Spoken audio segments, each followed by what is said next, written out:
గుడివాడలో చంద్రబాబు నిర్వహించిన రా కదలిరా బహిరంగ సభలో వైసీపీ ఎమ్మెల్యేలు మంత్రులపై టీడీపీ అధినేత విరుచుకుపడ్డారు. అక్కడి వైసీపీ ఎమ్మెల్యేలు, ఎంపీలు మంత్రులపై విమర్శలు గుప్పించారు. ఈ మేరకు చంద్రబాబు ఇక్కడ గుడివాడలో ఓ మాజీ బూతుల మంత్రి ఉంటే బందర్లో మాజీ నీతుల మంత్రి ఉన్నాడని చురకలు అంటించారు. వీరి కాంబినేషన్ బ్రహ్మాండమైన కాంబినేషన్ అని ఎద్దేవా చేశారు. పవన్ ను తిట్టేందుకే ఆయనకు మంత్రి పదవి ఇచ్చారని చంద్రబాబు విమర్శించారు. వైసీపీ నేతలు భూ కబ్జాలకు పాల్పడుతున్నారని ఆరోపించారు. ఎక్కడ చూసినా భూ కబ్జాలే అన్నారు. బందర్ పోర్టు ఎప్పుడో పూర్తి కావాల్సిందని, కానీ వైసీపీ ప్రభుత్వం ఇప్పటి వరకు పూర్తి చేయలేదని మండిపడ్డారు. టీడీపీ అధికారంలో ఉంటే ఇప్పటికే పూర్తి చేసేవాళ్లమన్నారు. మరోపక్క జోగి ఉన్నాడని మంత్రి జోగి రమేష్ను ఉద్దేశించి పలు విమర్శలు చేశారు. ఆయన నిన్నటిదాకా పెడనను పీడించిన రోగి అని దుయ్యబడ్డారు. ఇప్పుడు ఈ చెత్తను పక్కన పడేశారని వ్యాఖ్యానించారు. తన ఇంటిపై దాడి చేస్తే అతనికి మంత్రి పదవి వచ్చిందన్నారు. ఇప్పుడు పెడనలో ఇతని సీటు చిరిగిపోయిందన్నారు. మరోపక్క గన్నవరం ఆయన పేరు చెప్పడం కూడా తనకు ఇష్టం లేదని వల్లభనేని వంశీని ఉద్దేశించి అన్నారు. తనది అతడి స్థాయి కాదన్నారు చంద్రబాబు. వీరను పెంచి పోషించింది తానేనని, వీరంతా గంజాయి మొక్కలని ఇప్పుడు తెలుసుకున్నానని వ్యాఖ్యానించారు. వీళ్ళు ఎంతగా తిడుతున్నా తనను నమ్ముకున్న 5 కోట్ల ప్రజల కోసం అన్ని భరిస్తున్నానని తెలిపారు.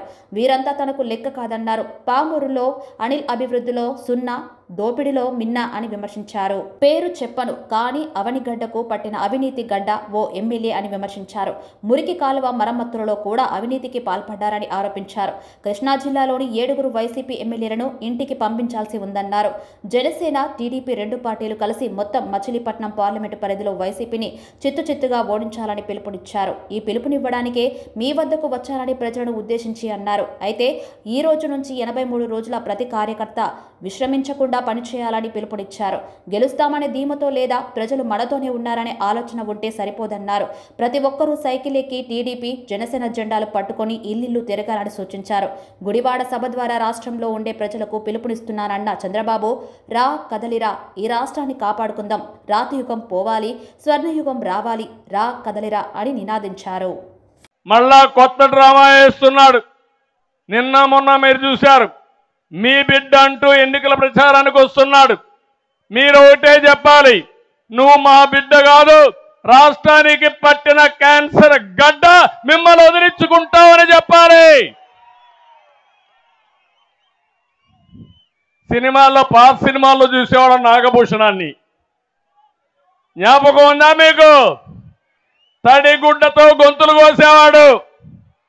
అలాంటి తడిగుడ్డతో గొంతులు కోసే రకం ఈ జగన్ అని చెప్పి కూడా నేను మీకు తెలియజేస్తున్నా. అన్ని కుట్రలే, అన్ని కుతంత్రాలే, చేసేది మాత్రం మీరు చూశారు. బాబాయ్ ఏమైంది? బాబాయ్ ఊ కిల్డ్ బాబాయ్. ఎన్ని డ్రామాలు జరిగాయి బాబాయ్ దీంట్లో. ఇప్పటికి కూడా అసలు వాళ్ళు అరెస్ట్ అయ్యారా అని నేను అడుగుతున్నా. అసలు వాళ్ళు అరెస్ట్ కారు.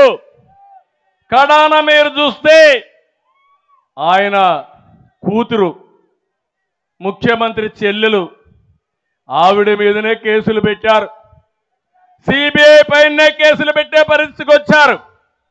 ఏమనాలి వీళ్ళని అడుగుతున్నా అంటే, అడిగేవాళ్ళు లేరు, ఏం చెప్పినా నమ్మతారు, దౌర్జన్యం చేయాలని చేసే పరిస్థితికి వచ్చారు.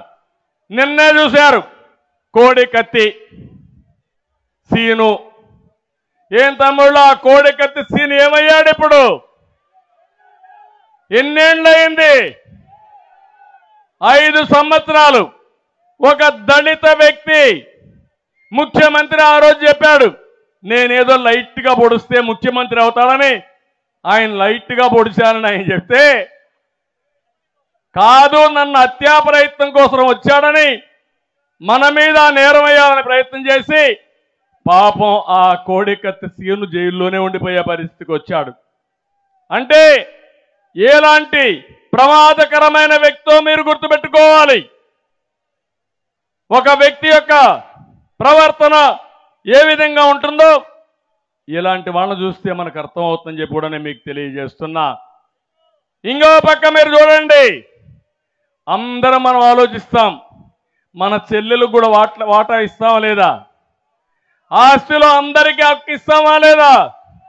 ఆస్తిలో సమాన హక్కు తెచ్చినటువంటి వ్యక్తి ఎవరు?